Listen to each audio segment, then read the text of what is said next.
Hello everyone! For today's video guys, papakita ko sa inyo itong nadaanan namin na mga cherry blossoms. Nagulat ako guys kasi nung pumunta kami dito, hindi ko akalain na may mga cherry blossoms na pala. Pero yung iba ay bagong-bago pa lang, hindi pa sila nakabuka. Pero meron din namang mga area na talagang naka-open na yung mga blossoms guys. So ayan. Ang ganda ng mga kulay guys. Dadami pa itong mga ito. Pero sa ngayon, syempre, kauumpisa dahil kauumpisa lang din ng spring. Kaya ayan, medyo ano pa yung iba. Hindi pa sila nag-open, mga buds. Parang buds pa lang.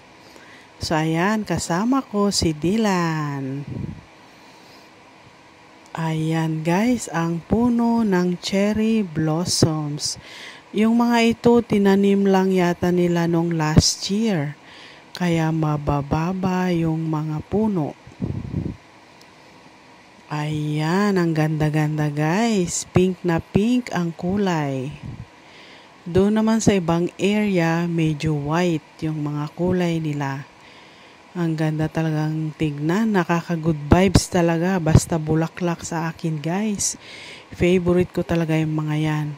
Kaya kahit hindi na ako bumili ng flowers sa bahay, okay na to. Ito yung malapitan guys na mga bulaklak ng cherry blossoms. Ayan.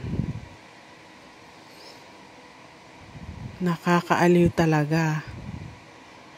Pag ganitong marami ng mga flowers sa labas guys, bihira na akong bumili ng flowers para sa bahay dahil pwede na kaming lumabas sa mga park at manood ng maraming mga bulaklak.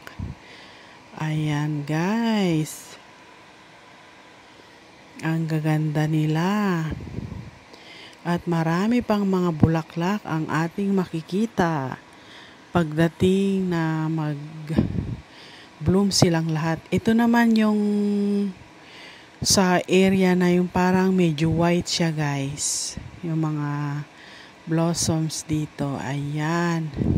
Itong mga to nakabuka na sila kaya ganyan na siyang tignan. Ayan guys. Ang ganda, 'di ba?